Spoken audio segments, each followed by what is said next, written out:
temple worship. When Jesus said, obviously Jesus entered into the temple, and then from verse 12, Jesus entered into the temple, and then in the temple he saw that the Pharisees, the scribes, the Sadducees, and then those people were selling, they were doing buying and selling in the temple. And he got them, obviously, we all know the story. He took them out.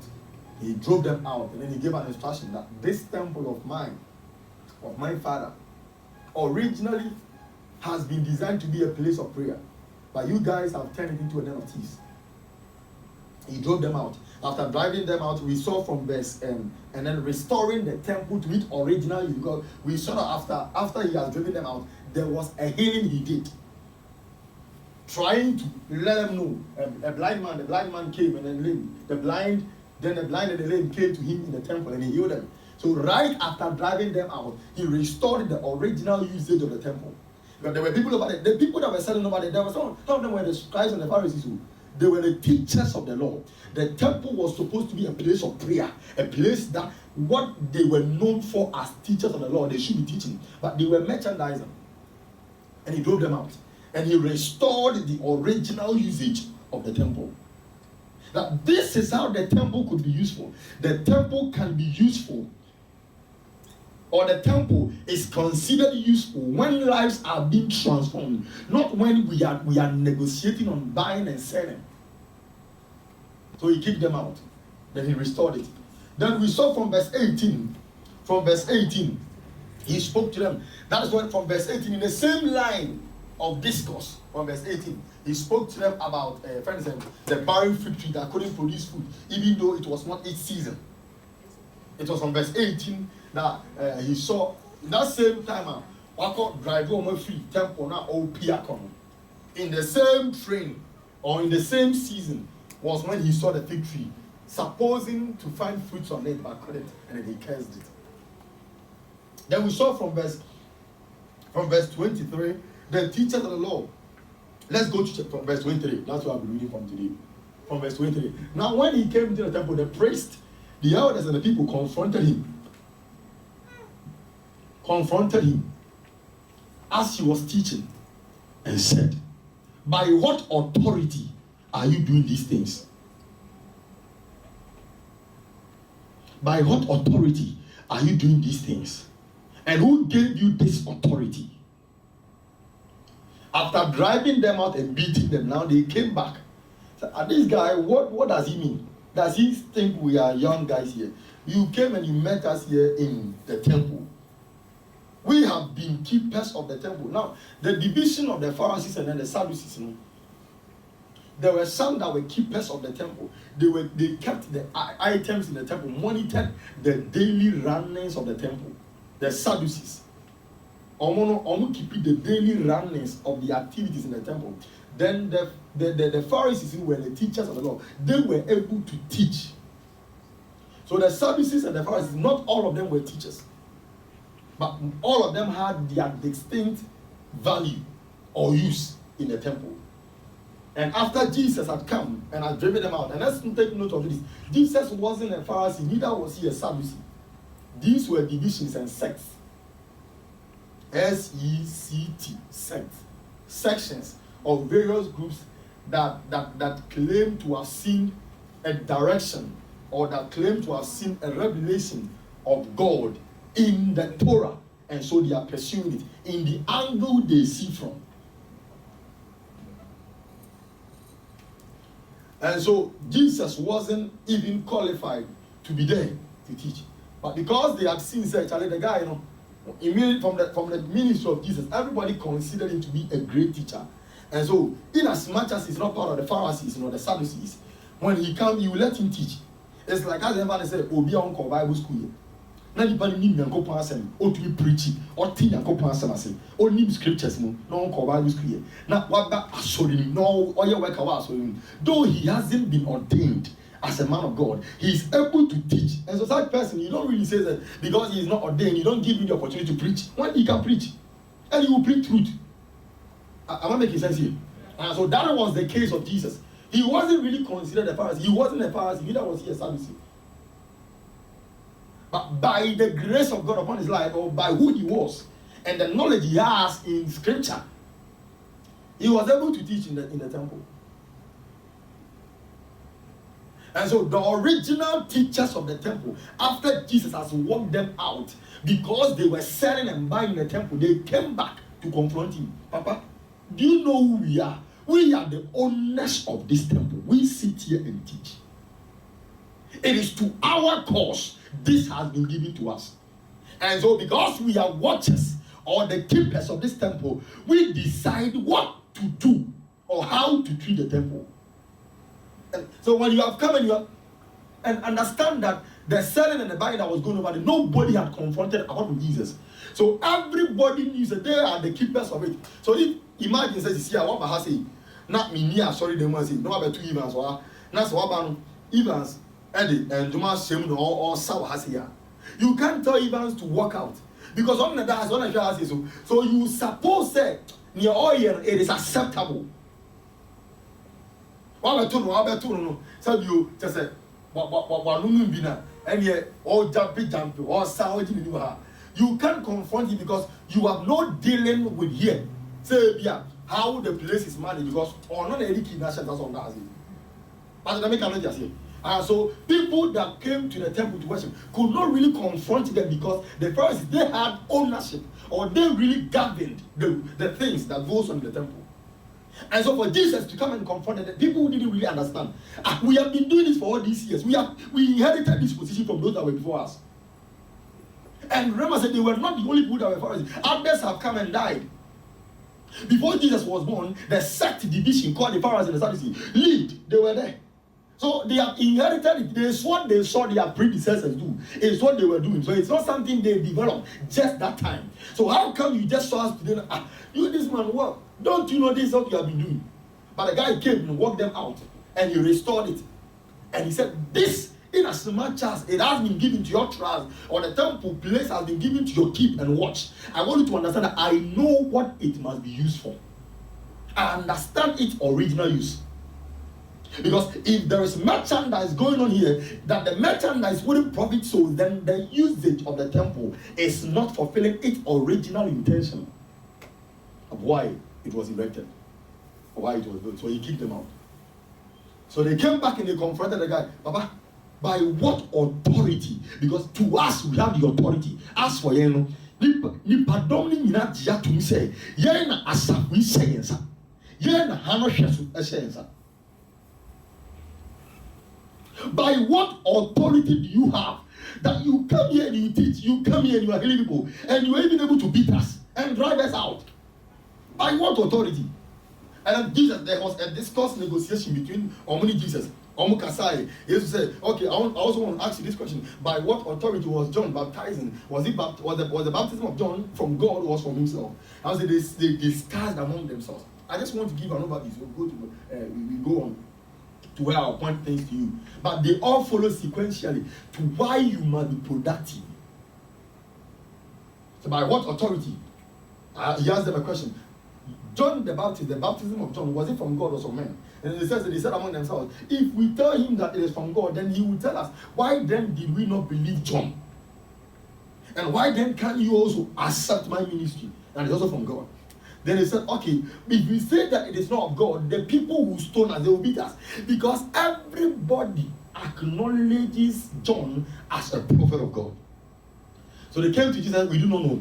Then Jesus said to them, if you do not know, then I also do not know by what authority I do these things. Then immediately Jesus said that to them, then he gave them a parable. He gave them a parable to illustrate their position in the kingdom and to let them know how unfruitful, barren they have become. There are a lot of Christians sit in the house of the God, in the house of the Lord, every single day and night. They go to church day and night. But the reason why they are not productive in God's kingdom is because what they see, they don't see what God wants them to see. And they don't really hear what God wants them to hear.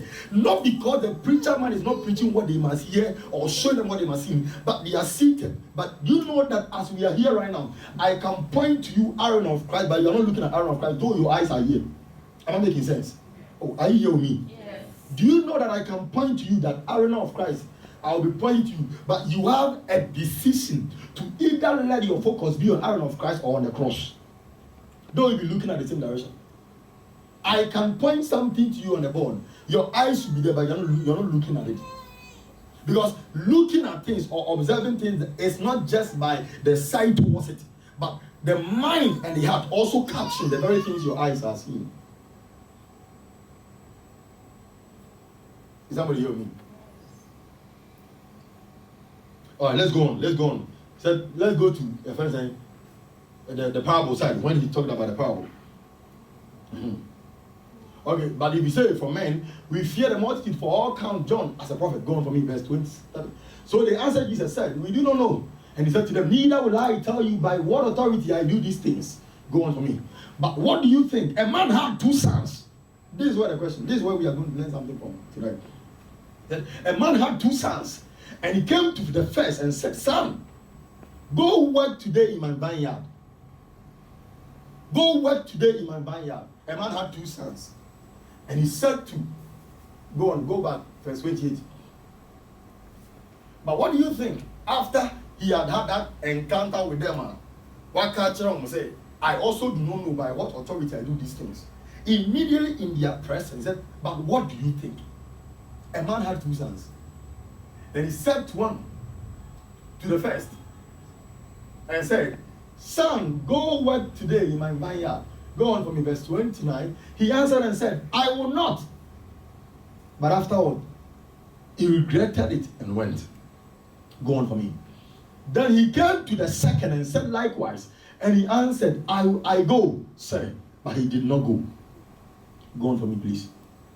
Which of the 2 did the will of his father? They said to him, the first. Jesus said to them, assuredly, I say to you, that tax collectors and harlots enter the kingdom of God before you. Go on. For John came to you in the way of righteousness, and you did not believe him. But tax collectors and harlots believed him. And when you saw it, you did not afterward relent and believe him. Go on. Here another parable. There was a certain landowner who planted a vineyard and set a hedge around it. Okay, let me just go back to the first one. Now, after having that encounter with them, then he gave them a parable and said, a certain man had 2 sons, and then he said to the first one, go into my vineyard and go and work for me today. Then he said, I will not go. But afterward, he regretted he wouldn't go. He had told the father he wouldn't go. Or he regretted the rebellion towards his father. He regretted his hesitation towards the commands and the instruction the father had given him. He regretted it. Then he went back, said, okay, I'll go and do it. Then the father called the second son, said, come, go and work in my vineyard. Oh, Papa, I'll go. We saw that at the end of the day, he didn't go. Then Jesus said, I am saying this to you, that tax collectors and harlots are entering into the kingdom of God.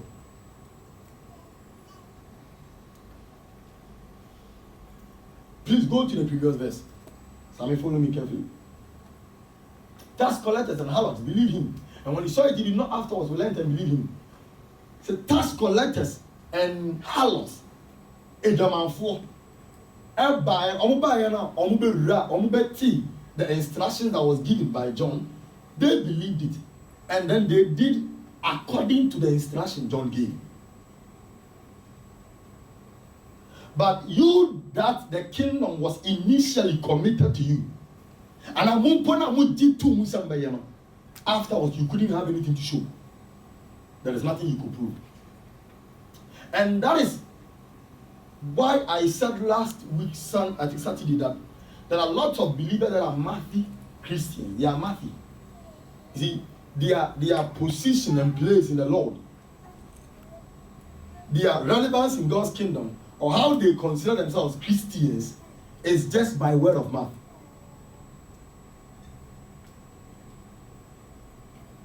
Oh, I am a man of God.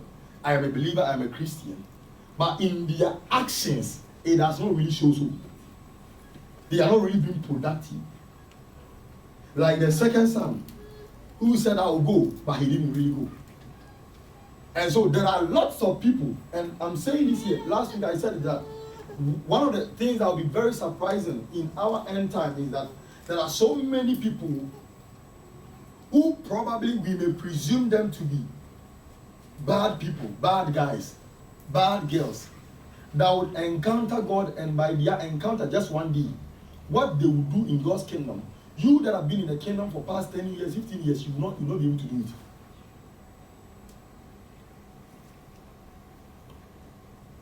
Because these days, there are sometimes, you see this word, Paul a one man term. Now, so there are a lot of people that sometimes they join the family of Christ. And immediately they will join even later part. And by their encounter with the Lord, they value the encounter and the mandate more than those that have been in for a very long time. Because most of the time, those are they devalue what mandate God has given them in the kingdom. They don't really value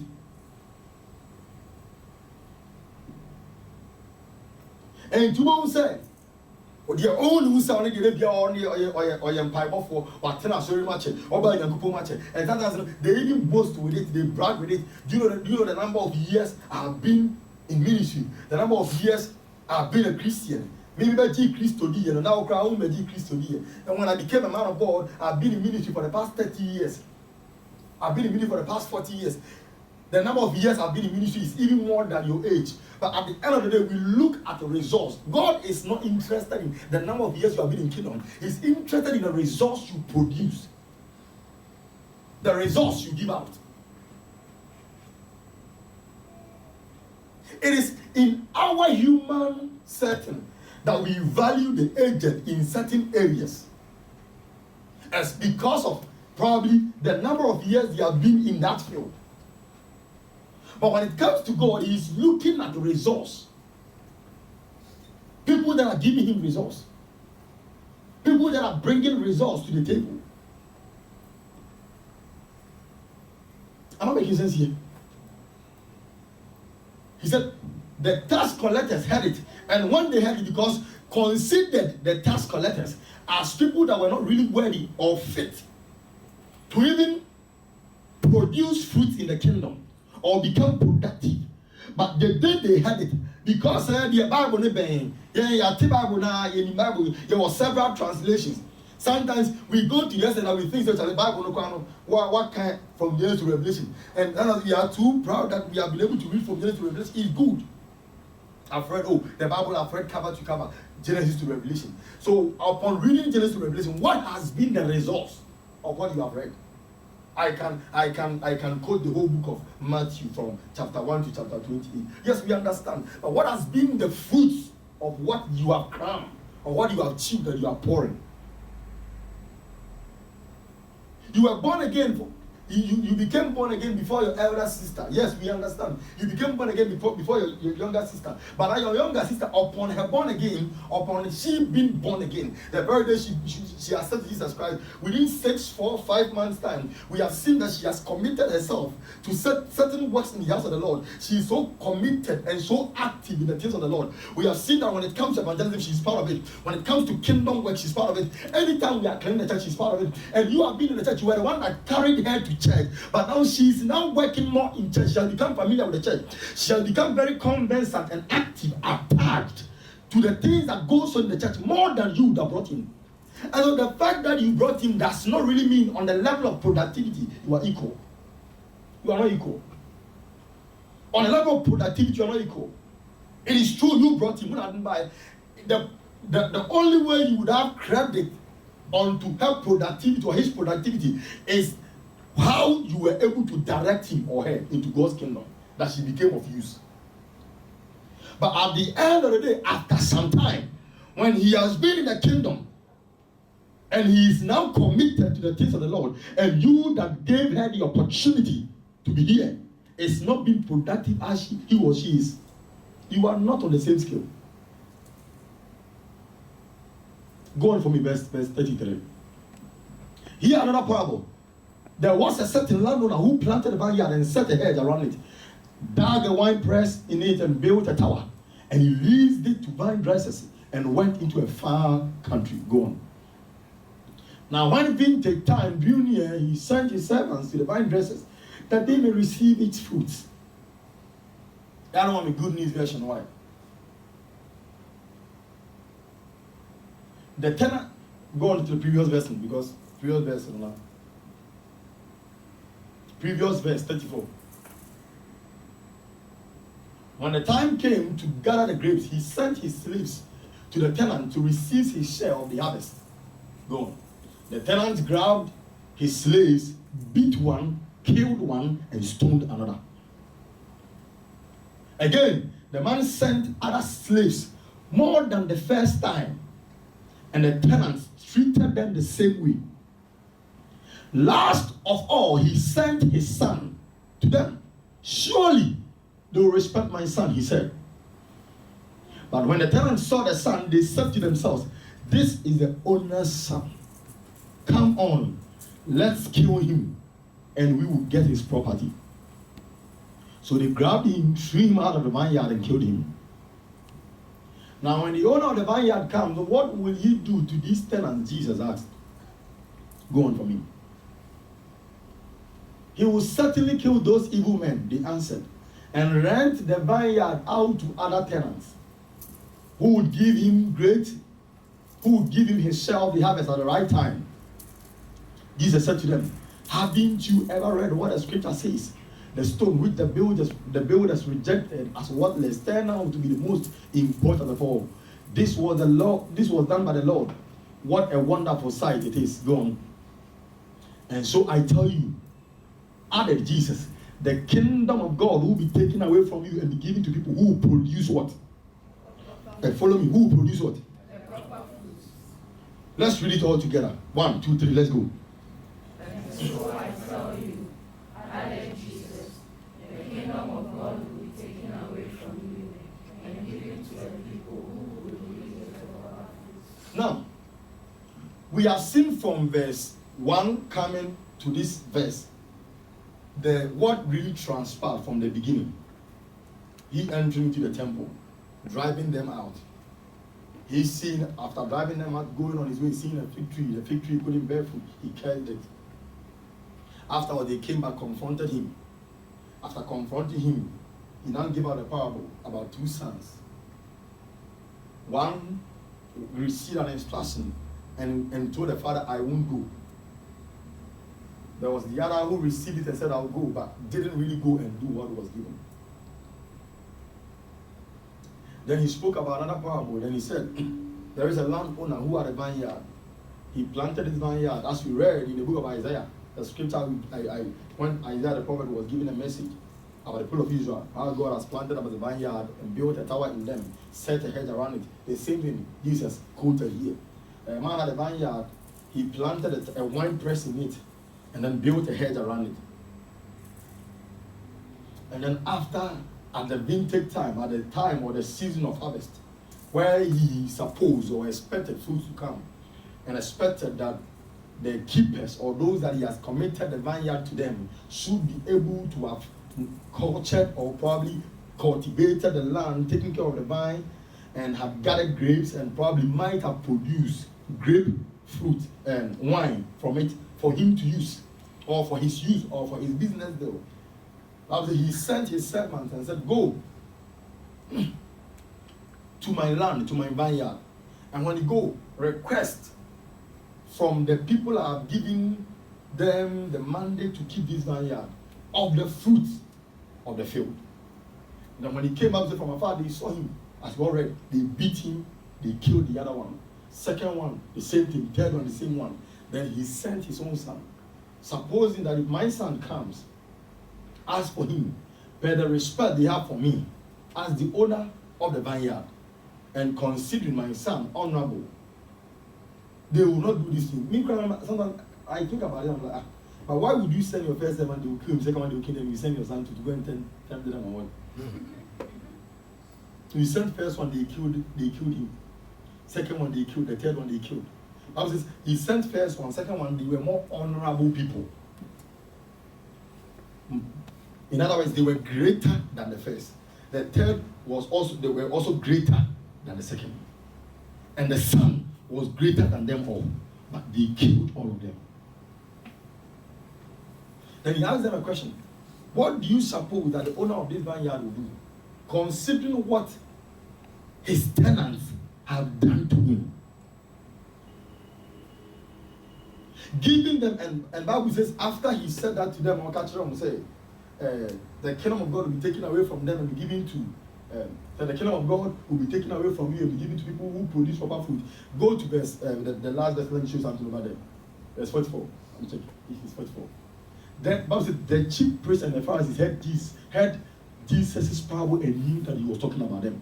So immediately the man had finished talking. The Pharisees and those who were there, they knew within themselves that every narration Jesus was talking about was to them, taking them back to the time of old, where God started sending his prophets to them. Now let's read something in the book of Jeremiah. Let's read something in the book of Jeremiah. Jeremiah chapter 7 verse 25. Jeremiah 7:25. King James. Said, since the day that your fathers came out of the land of Egypt until this day, I have even sent to you all my servants the prophets, daily rising up early and sending them. Go on. 26. Yet you did not obey me or incline their ear, but stiffened their neck. They did worse than their fathers. Jeremiah chapter 35 verse 15. Jeremiah 35 verse 15.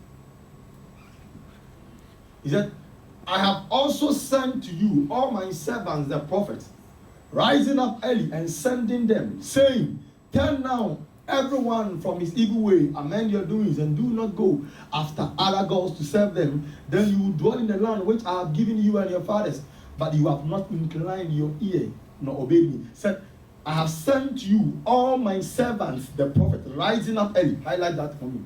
And so when we look at what Jesus was talking about here, or the narration Jesus was giving, highlight it for me. That I have sent you all my servants, the prophets, rising up early and sending them. Now, we saw what Jesus said. He said, the owner of the vineyard sent his servants to them, that they should go and bring results. They should go and request results from the keeper. But when he sent them there, they killed them. They killed the first batch, killed the second batch, killed the third batch. The son was also sent and was killed. And this didn't start today. It started long ago. When God will send his prophet and tell them, go and declare my words to them, to direct them to my cause, so they will be productive and be fruitful in me. And the prophet will be sent, the prophet will be humiliated, they will be beaten. In fact, they will do everything within their means to make sure these prophets will not succeed. Jeremiah went through it, Ezekiel went through it, Jonah went through it. Jonah, because of what he went through in his ministry. That was even the reason why when God gave him an instruction to go and deliver a message to the people of Nineveh for their repentance, he knew they would not even listen. That's why he didn't want to go. Please bring your attention here, follow me. Bring your attention here and listen to the teachings I mentioned. One of the reasons why Jonah wouldn't even want to go to the land of Nineveh, because Jonah, to him, he knew how stiff-necked the people are.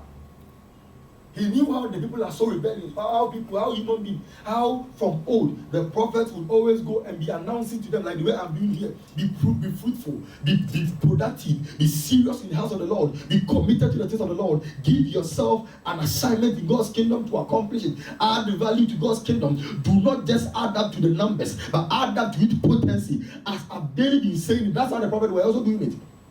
Jeremiah will come and tell them, turn from all these idols, turn from all these carved images, turn from the worship of Baal, turn from these worthless things you are pursuing, and follow after the God that delivered you from the land of Egypt and brought you to this land of milk and honey. And they will look at Jeremiah and they will not listen. And so at the point in time we see Jeremiah will be crying. Jeremiah will be weeping. Father, you have deceived me, you have betrayed me. Though you told me from the beginning of my calling that I'm going to people that are stiff-necked people, but I didn't know this how to be. I don't want to talk about. I have seen that anytime I go and preach a word to them, it is of no use. I haven't seen a change. So, according to the book of Ecclesiastes, the Bible says there is nothing new under the sun. Everything that is happening today has already been repeated some years back.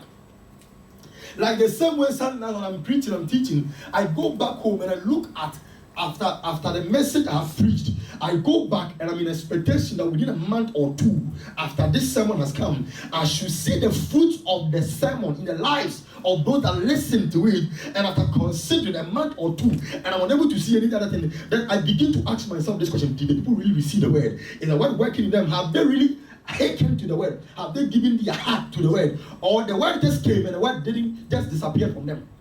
That's the same way Jeremiah 2 was confused when we read Jeremiah chapter 12. As he complained to the Lord, I will not preach about your word anymore. And he said, though I don't want to talk about you anymore to them, though I don't feel like preaching your word to them anymore, though I don't feel like directing them in the counsel of your word anymore, yet your word in me is like a fire shut up in my bones.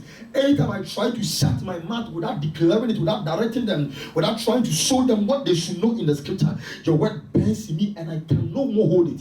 So sometimes the reason why preachers would keep preaching, though they look at you and what they are preaching does not reflect who you are, they keep preaching not because of you, but because of the word that has been received or the word that has been released into their soul and their spirit. They cannot hold it. They have to bring it out. So sometimes if we are to consider attitude and character and the fruits of our attitude, the fruit of how we are living our lives in reflection or in comparison to sermons and messages that have been preached over the years, nothing will encourage us to preach further. We will always be doing revision. We'll be doing revision, revising what we have studied years ago till we have seen it. Because after preaching to somebody, the hard times will come. Hard times comes, and then the person is now has fed up. One great way so hard times can come. After preaching to the person that the person should be fruitful and make an impact in God's kingdom, the person will still come to church single every day for a whole 1 month. The person will never convince anybody to church. The person has friends that they are not really into Christ, and they are not bothered about where they will be when they die. Nothing troubles them. They don't care.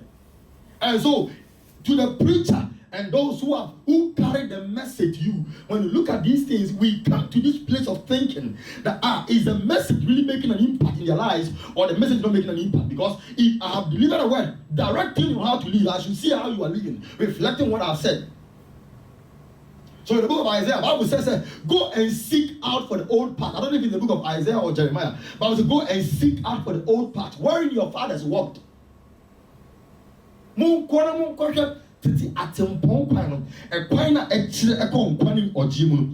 these people, we brought them to the crossroad, to the path that leads to life and eternal blessing. We brought them there. They saw that this path will help them, but they said, "No, follow."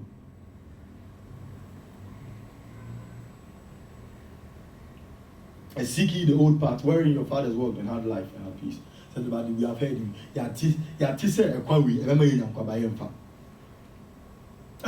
Now, when you name Titifonum, Jeremiah Betmaku cast much for Omatipa Yate, we thank you for everything you have said, but we will not listen. The same thing happened in the days of Rehoboam. After the elders came to Rehoboam and told him, Rehoboam, your father Solomon had done a lot of things. And gradually what your father has done, if we are to look at the future of this kingdom, the kingdom will collapse. But now by God's grace, he is no more to continue messing up. Your father came, inherited the vision of your father, his father, your grandfather David, and was able to erect the temple.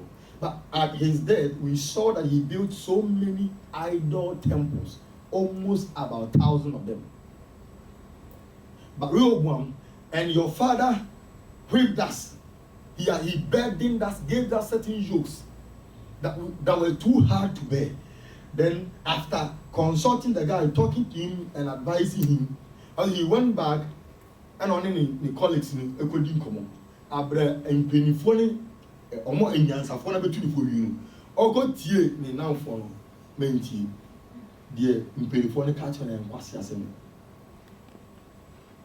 Then he went back. Bible says he told them point blank, my father gave you, if my father was whipping you with case, as for me, I will whip you with scorpions. If you were paying taxes at the period of my father's rule and it was 10 shekels, in my time I will multiply it. In other words, But some of you may abuse again. Now some of you come here, we preach to you, we teach you the truth and what is right in scripture. But the reason why the word is unable to bear fruit, or you are unable to bear fruit in the light of the word you have heard, is because the word came, you received it, but you did not really walk with it. Who the Bible says something? The Bible says, and you shall know the truth, and the truth shall set you free. But I want you to understand that knowing the truth of God's word alone does not set one free. You can know something, but if you don't work with what you know, you will not be set free. The fact that I know that prayer and fasting helps, if I do not pray and fast, it does not benefit me. It doesn't do anything to my life. The knowledge of God's word alone does not save a man. It is in the doing of God's word, in the practical living of God's word that saves a man, not the knowledge of it. And that is how the Bible says, in that day there are some that would come and they would tell him, Papa, did I not heal the sick in your name? Did I not cast demons in your name? Did I not preach in your name? You knew how the message was. You understand the course of the message.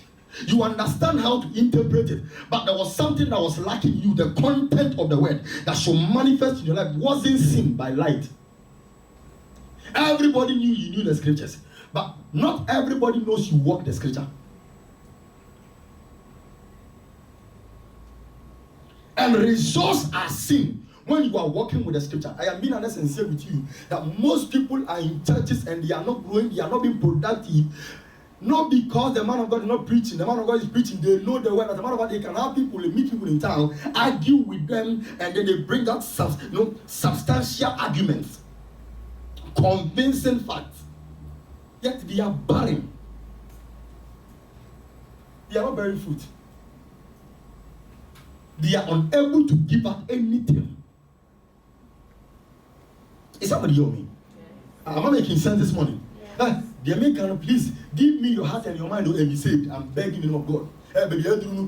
This time I always say this. And when I say who feels I'm putting fear in them, where we have got into, anybody at all can die anytime. Where we are now, anybody at all can die anytime. You can see. And nowadays, it is not only the sick that dies. Do you understand that? It is not only the sick that die. It's not those that have only BP that can die at any time. You may not have BP, but you can die anytime. You see, we have gotten to that point in our walk with the Lord. We have gotten to that dispensation or that time where people are so hard-hardened. Hard-hardened. You preach everything you know. They will listen. They have the message, but they don't work with it.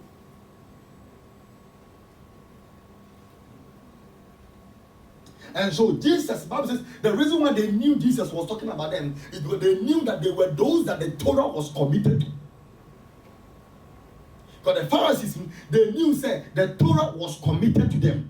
The temple watch was given to them.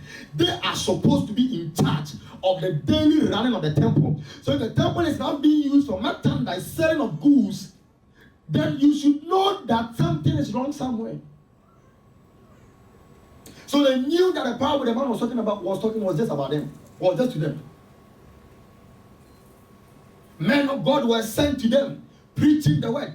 Daniel came, delivered the word. Jonah came, delivered the word. Amos came, delivered the word. All the men of God of old, prophets whose name were not even mentioned.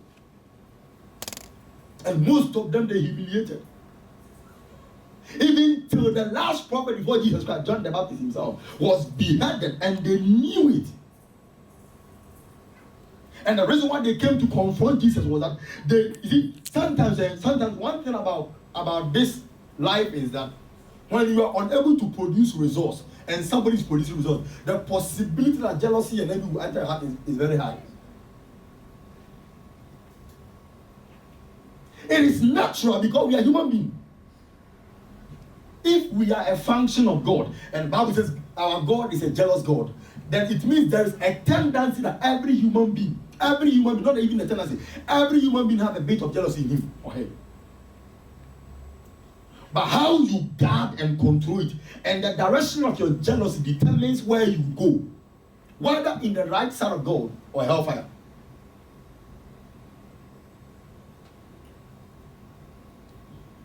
See, they gave you the temple.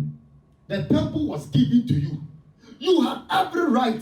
As a matter of fact, they were those that even received the gifts that were brought to the temple. And we saw the parable. We saw how Jesus insulted in the book of Matthew, chapter 23. When Jesus started insulting them, the Pharisees decided, "Woe unto you, blind guides! You tell people that you tell people that the things offered to God on the temple, even if they are defiled, once somebody have altar, no so quiet because somebody did say once that because of you, they are forever to all them. We say so see that, and then you go upon the baby scam. Say Oba, na Saudi, your friend is saying, Odi. Those days in Bono, Yama somebody in his crown or whatever crown. Would you appoint Chiba? So that bought for Rama. Young cocoa appointing found fraction yesterday, they come out using the for the yeah, it's more I saw in the wedding. Because those that work at the altar must partake of the things of the altar.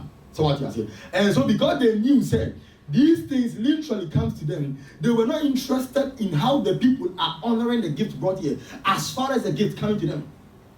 Then they will cite people and tell them, if your parents are demanding things from you, tell them that whatever gift you have for them is a korban, it's a gift for God.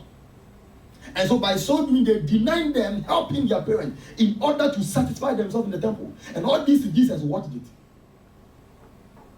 And so the literal use on the original use of the temple wasn't being used. It wasn't being achieved until Jesus came and kicked them out. And just trying to give them an illustration, and even with that one, they couldn't really see it. Sometimes somebody can show you. That's why I said, I can be pointing to you this, and you are still not looking at it, though your eyes are there.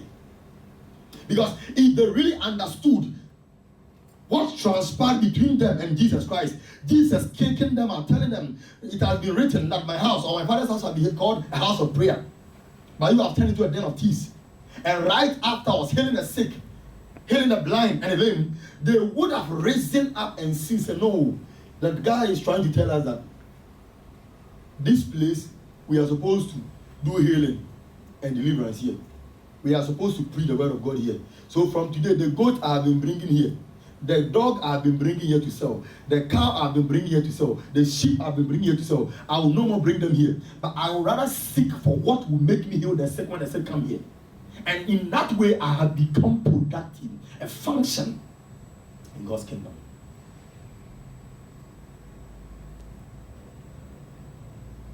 A function in God's kingdom. In that way, because immediately, and remember this, Bible said after Jesus healed them, when you check the scriptures carefully, anybody Jesus healed, most of them, with the exception of those 10 blind people or something, lepers, that 9 couldn't return back. Most of them Jesus healed. You will see in scripture. And carrying their mat and going, they glorified God and praised God. You see, most of the time Jesus will have an encounter with somebody and heal the person or bring the person to a healthy state. You will see Bible says, oh, and then they even pleaded with Jesus to follow him. Then he will tell them, go and show yourself. Let them know how God has been merciful unto you. And this was the usage of the temple.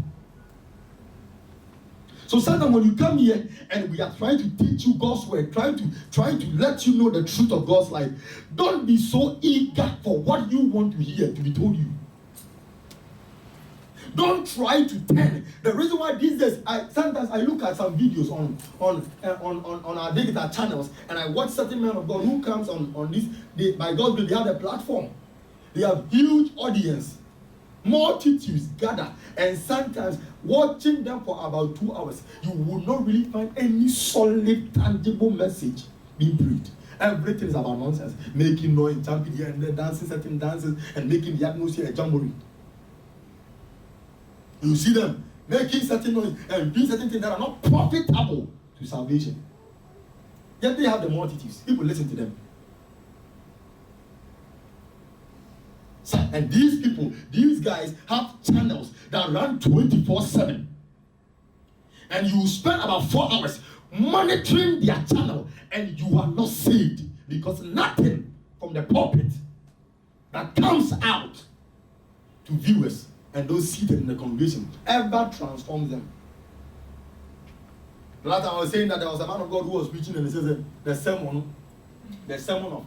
Oh, when I say it's not serious, but it is very painful. If you are somebody who really is a Christian, if you are really a Christian, if you really understand the sacrifice of Jesus on the cross, if you really understand the reason the church was born, if you really understand the reason why you are part of Christ's kingdom, when you see these things, you will not laugh.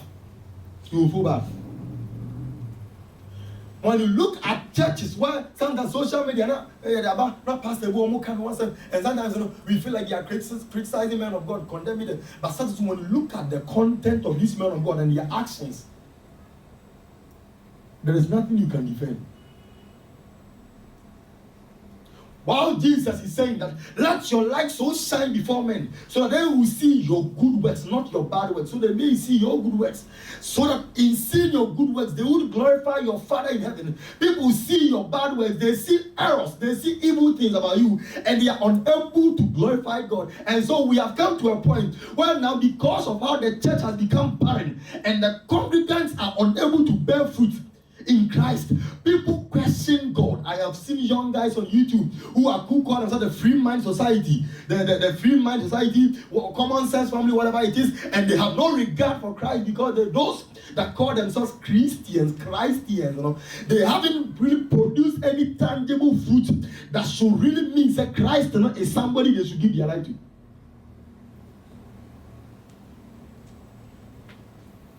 You sit in church. You have been a Christian for the past 5 years. Until now, you cannot boast of about 10, 15 people that through you, by God's grace, they have become permanent Christians. Hey, chairman. And every day, man of God, pray for me about this, pray for me about this, pray for me about this, pray for me about this. So you have become self-seeking, self-centered Christians. How many times do you sit down in your home and when you are even making prayers for yourself? How many times do you pray and pray for the body of Christ? You pray and you pray for unsaved souls. How many times has that been part of your prayer topic when you are praying? The truth is this. I've always been saying this and I keep saying this. Bible says by the friends saying, out of the abundance of the heart, the mouth will speak. And the Bible says, where your treasure is, there your heart will be. And so if by the abundance of your heart, the mouth will speak, and where your treasure is, there your heart will be. Most of the time, the things you do say and the things you give your time and your attention to, the things you are always praying for, you are seeking for, you are desperately yearning for, they are the very thing that defines your heart. They are the very thing that defines your heart.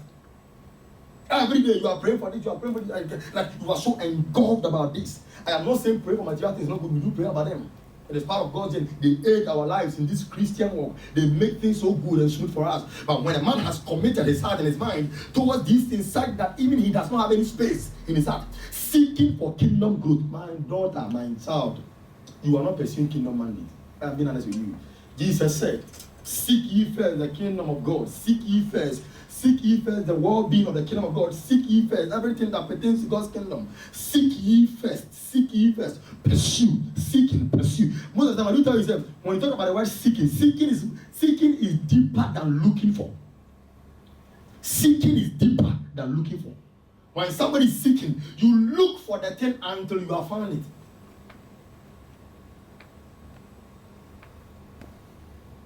Seek ye first. Seek and find God's kingdom. Seek and make sure God's kingdom is working.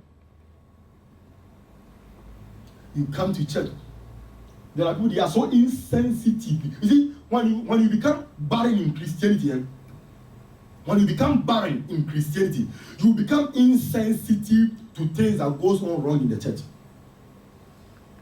When you have gotten to the stage where you have become barren in the church, when you have become barren as a Christian, you become insensitive in the church. Such that insensitive in what direction? Insensitive in the direction that when things are going wrong, you can't see it. You don't know it. So when somebody is trying to tell you that this thing is wrong, you always find an issue with it. Everything is wrong. They are the people that when you are telling them, I you're wrong, because they are so insensitive, they don't know that it's wrong. They can't even know it's wrong because they are insensitive to it. They become barren to the point where what is wrong, they don't know it's wrong. And so somebody, Obi Baby Biama said, sometimes people come to me at the altar after service. Then they are talking to me, then they put their hand on the altar like this. No, really feel and sometimes when you tell them, they feel like, oh, hey, Musu dear, they come in that toast. They come in that toast. So you the one that you will tell him, say, and I have said, and what's up this afternoon? Now being said you are being and you are exaggerating things.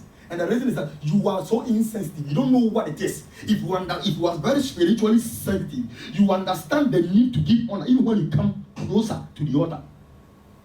There are people they come because they are insensitive of what goes on within this act. You see, it is because we don't have an elevated sanctuary. In order, when you go to Pentecost church, you see how they have elevated their sanctuary. They are intentionally elevated that way. Pentecost church at Abeka. Over full staircase, but not first bear 10 as a word you talk. Now one move from bear 10 go to one. Over alcohol. With alcohol. Over 19 staircase bear 10 so and so I was so. Now over to get Nigeria. Over 19 to 10. Near people to go worship from. But here is flat. By what God has given us, here is flat. We can't elevate it because even here, high mutia. And so we are here like that. It does not mean that the demarcation within this side, you trespass it anytime or anyhow. So when somebody who has become spiritually sensitive and kingdom-minded, who understand kingdom productivity and the kingdom principles, is trying to let you know that this is wrong, those who become insensitive, this is normal. Oh, would they be normal fancy? Bibiana ode bibiana mu yeni say bibiana mu yeni say hey ade we so hey dia keke say ba ha no ye dey saso ma e na say ni say hey madam, who did this to you? Why have you become so insensitive? And that is what happened to Uzzah when the Lord struck him. God, by ask for him, he could carry it. He was carrying the ark until the ark nearly was slipping and he tagged it. Hallelujah. Is somebody hear me? Yes. Am I making sense to you?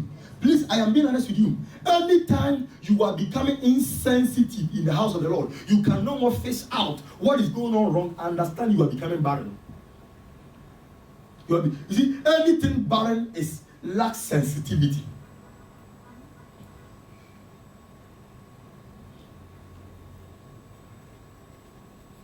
Anything barren lacks sensitivity. So when you sit in church, let's say,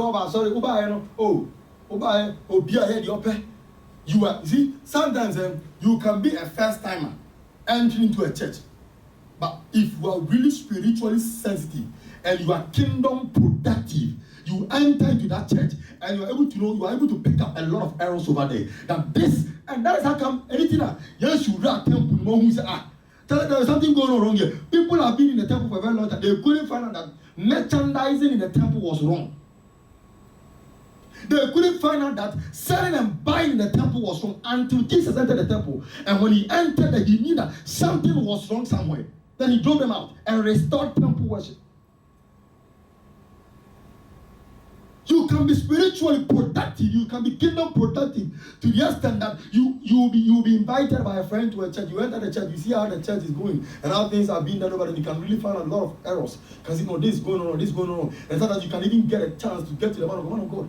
The way your people were singing today, the way they were doing things, I'm not sure they are really serious about this thing. You have to talk to them.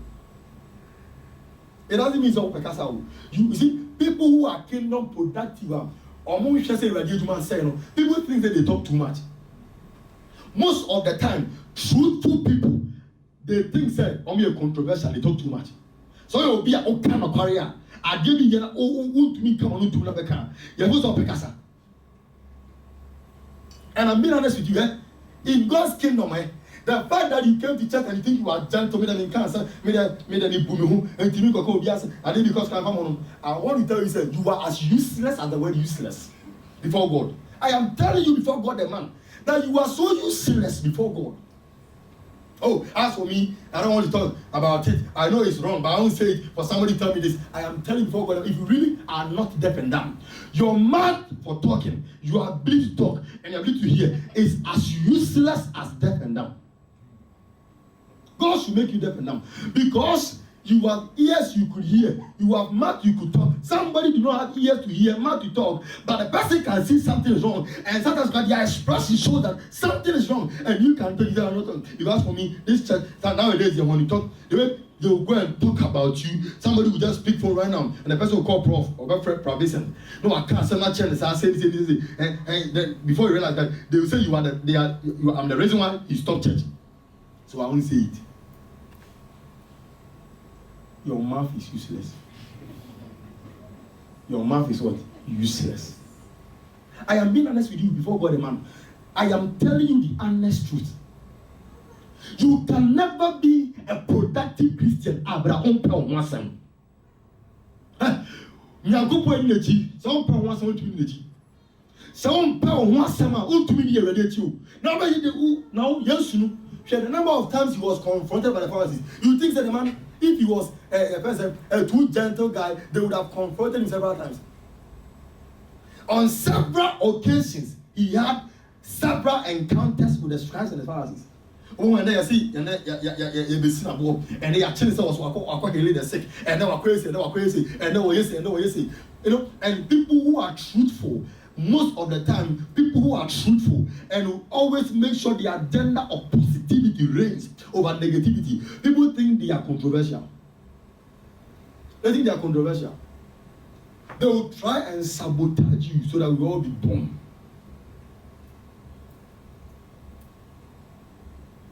Hallelujah. Oh, and so people have been in the temple for a very long time, but none of them knew that the selling in the temple was wrong. There were some that may have known, but it didn't environ.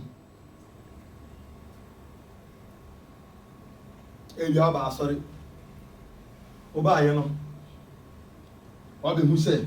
Bibia say. Or she call watch and I say, Bibia say, Bibi in the ye. Baby, you seen a home yet. So, I don't mind. Family home.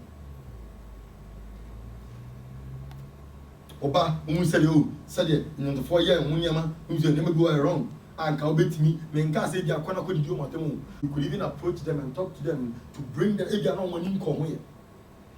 To draw their attention. That's what, see, when you be productive in the house of the Lord, is this is how you add value to the kingdom. How you add up. And adding value to the kingdom, no? It's about the souls we see here and the things that goes on in the kingdom. Things within the kingdom terrain. Things that are kingdom beneficial.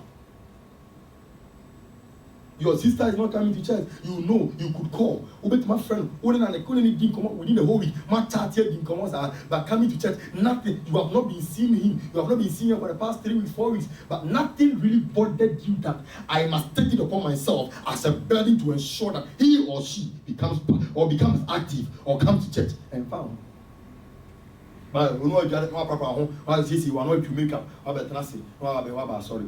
So within the week, churches are nothing about church meeting. We are meeting tomorrow. Nothing about even reminding them and even trying to encourage them to be part of the church. See, sometimes try put anybody few pound is different from something that church within the week. Montiaka and you might effort more about your Juma, about Sikasam, about boyfriend relationship, about you, about these casual things. But when it came to kingdom matter, you knew tomorrow you won't be to church. She won't come to church, but you never even told her that, oh, tomorrow you're going to sorry.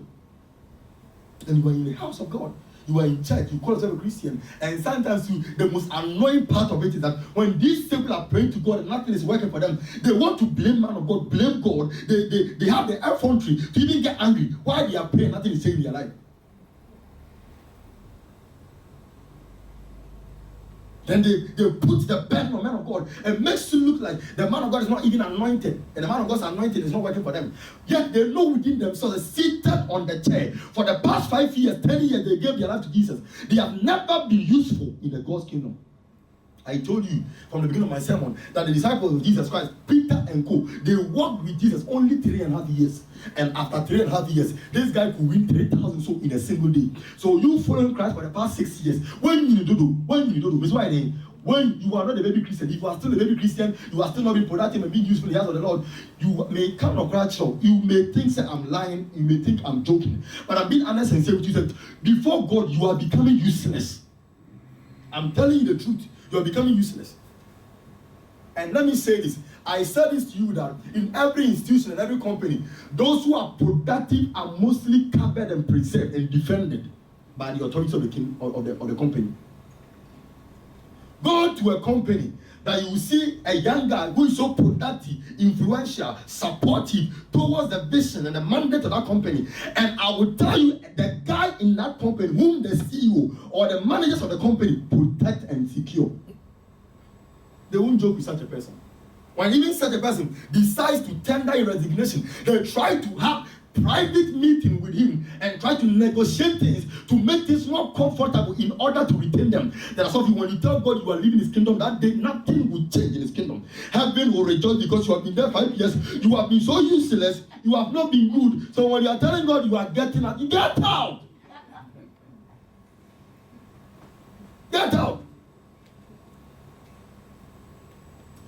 Do you think the parable Jesus said that a man had about 100 sheep and one of them went astray and he went seeking for it? You would think that if that sheep wasn't anything profitable and useful, the man would have left going to seek for it. You don't know.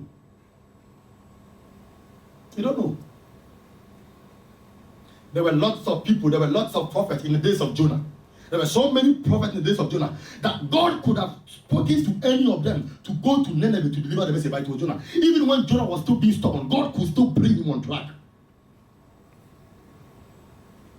God knows that they are the only ones that will do the assignment. Then I sought for a man to stand in the gap. A man to stand in the gap to bridge the gap between those that are perishing, those that are being saved.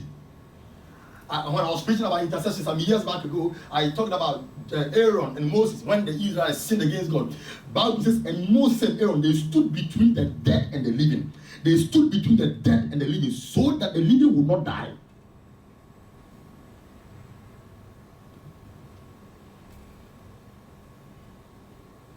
Years. You have been in the choir for the past 5 years. Who you were before you joined the choir is the same person you are. And you want us to say you are good. Oh, forget it. One of the things that I'm always saying here, and probably not some kind of probably no, quietly say, I cannot encourage you when you are not doing anything for me to encourage you. You see, so Jimmy, now Obi encourage you. You know what? You are tempted to fool more. So we are not in here. Not say me show crying say oh yeah dear. If I am not careful, you may think what you are doing is right and you keep doing the same thing you are doing. Otina ube uwa obeka say right me ya no kara so for say yo. It is oh yeah na I was able to be no so for ade a wuye enwa ade a wuye nema emfa. Change the film. How making sense here today? Please, I am talking to people that are willing and ready to, I said this to you. And sometimes when we come back with most of what I said here today, that sometimes when I go home and I sit down and I reflect the character of my people who have worked with me for some years and have been consistent to hearing the sermon that comes out from me for a very long time, and I look at their lifestyle and I reflect on the messages that comes, and their lifestyle doesn't really tell it. Sometimes I feel like, Lord, did you really listen to the message? But sometimes to what I used to, the medicine crying was when I read the scripture, the Bible says, unto them that were appointed to salvation were saved. So sometimes I believe that so that one person who called to me profitable, to me productive, man in Kwandia. God knows I've spoken the truth. Hallelujah. Am I making sense here? Is somebody hear me? Yes. Am I making sense to someone? Yes. And we saw what Jesus told them.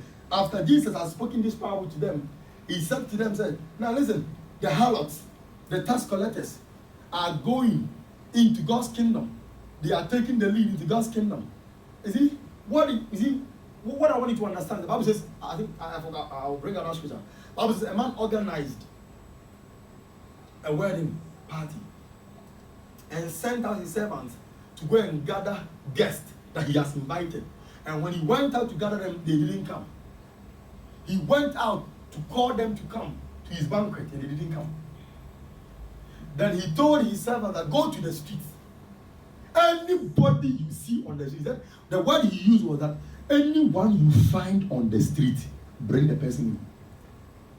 Now, what God is doing in these days, let me be honest and sincere with you, sisters and brothers. what God is doing in our time, God is not using people who have been to Bible school. People who have been ordained, though. Forget about that. I am being honest with you. That there are heavily anointed men of God. People God is using in our end time. That haven't been to Bible school. They don't know theology.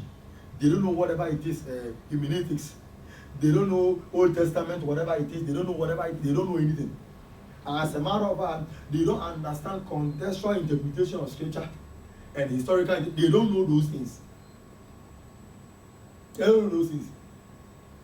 But yet, when they sit behind the Bible, the truth of the word is revealed to them. The Bible says the spirit of the spirit of truth will come upon them, and the spirit will give them understanding to the very things written in the scripture. So these people, we have seen a lot of people, some of them are making so many impacts. Those of you who don't really respect who haven't been to Bible school, if you're under sorry, some of you see what the shame of our generation and the shame of Christianity is that they accord respect to certain men of God. They don't say, I'm big positions. There are so many men of God that have congregations of about 2,000 and 10,000 that are living on past glory. Past glory. Past glory. What they did some years back that succeeded for them. I don't believe you until now. Some are still not making any impact. After those years, now their agenda has even changed. Some really were pursuing kingdom mandate. Some really were chasing after God's heart. What was on God's heart? But with the process of time,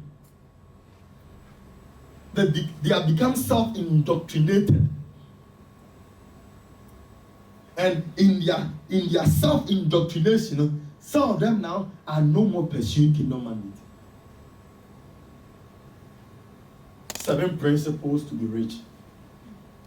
7 ways in order to have a successful marriage. It's very good to learn these things. But the truth is that most of the time, these principles do not work for a man who do not have Christ in him. I'm not making sense. These principles sometimes don't work for a man who do not have Christ in him.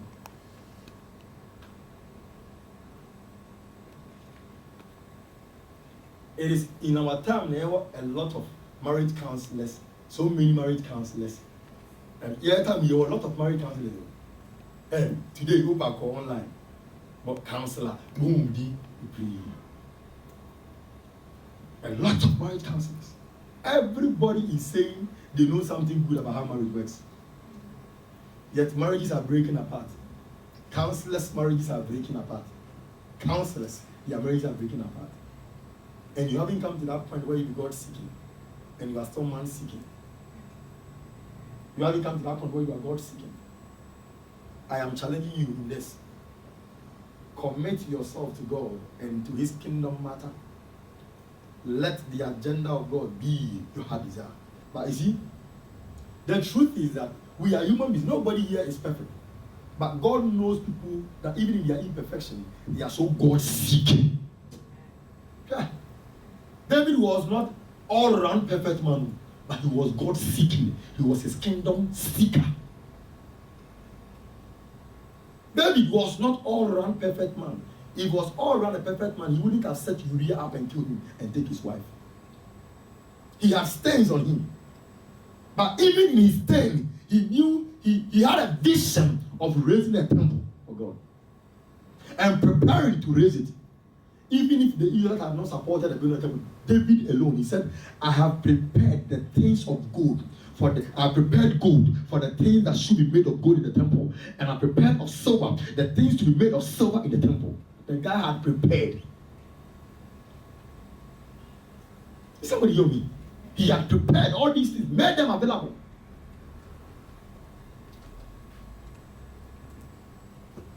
And so such a man like David, you can't tell me, say, God will easily cut him off. He has become so useful.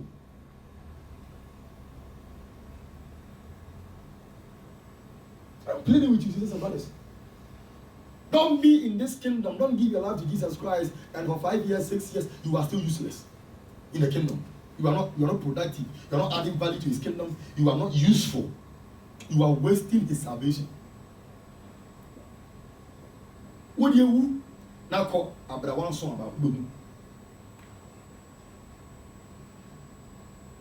And I told you this when I gave you the scripture. Bible says, "Unto whom much is given, much is required." There are most of you. Paul said, "Not many of you should be teachers, because teachers will receive stricter judgment." And there are most of you, the graces and the gifts God has given you, and still you are useless in His kingdom. The kind of intellectual grace you have, the ability to put things together for kingdom function you have, what you can create, your sense of creativity, what easily comes out of you without you necessarily need to struggle with, that you have that grace. I told you guys that I was trying to learn how to play the keyboard. I called for a teacher. I sat down with the keyboard in Kofi for about 6 months. For about 6 months ago,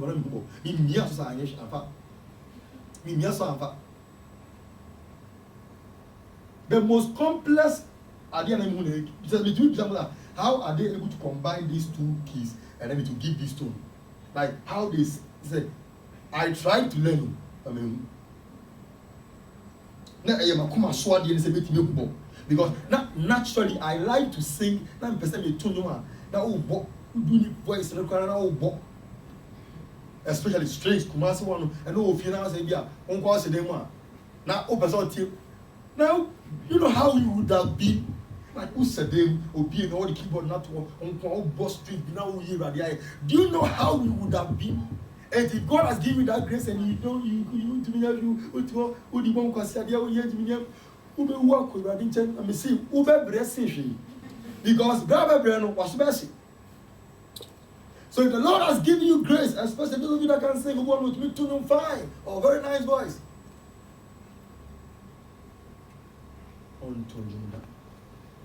I told you guys some years back that I went to a church at Kaswa ACP. There was a man of God. One man of God who was ministering, the prophet of God who was ministering. The man of God was singing. Now, I did not turn my kumaso. Then I picked the seed offering and I'm the controlling that shit. I'm saying that those days, you know, were lie. Some of you told me, careful, rebel. Oh, that's the truth. Some of you told me, careful, rebel. Why are you careful? Wolf? I'm not a play to over what now decline. That keyboard is not there. I be sure because all kinds of on to as well. You know when to jump it. And do the kind no, almost yell. Almost yell.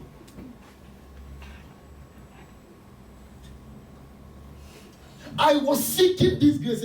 Everybody would just mean to me the voice in the crowd. At least I should know how to sing. Say the bear me yeah sorry yeah. Me power me. I never did me to 2x4 me to look around to we are watching deliverance God to me for an atmosphere could charge. I told you that sometimes when I was preaching about the power of the talent, I told you sometimes when you are seeking for the graces and the gifts in the kingdom, your mental position as to why you need this grace will determine whether the grace would come or not. I'm making sense here, somebody. Is somebody following me? Yes. And so after today, we must be productive. It'll be very shameful that what thing has already done. Now, Ochina, Obi Bae, Nipan, Obi is a prostitute. When you have Johnny and not on who answers also Johnny Austrian department, but you have been in the church for the past 6 years, it has never crossed your mind. And I'm saying this, you can't be in God's kingdom and be useless and God will keep you. And the grace of God does not preserve who are useless. Because God is not interested in uselessness. That is why I keep telling you guys this. When you see a man of God who is being productive, even when he falls, be careful how you judge him. Because you may end up being an enemy to God. You may end up being an enemy to God. I told you guys, God could watch Saul lose the throne. And God was okay with it. Nothing bothered him. God was okay. And he watched. God was okay watching Saul lose the throne. God was okay. Jesus was okay watching Judas betray him and go into perdition. But it got to a point. He saw Peter.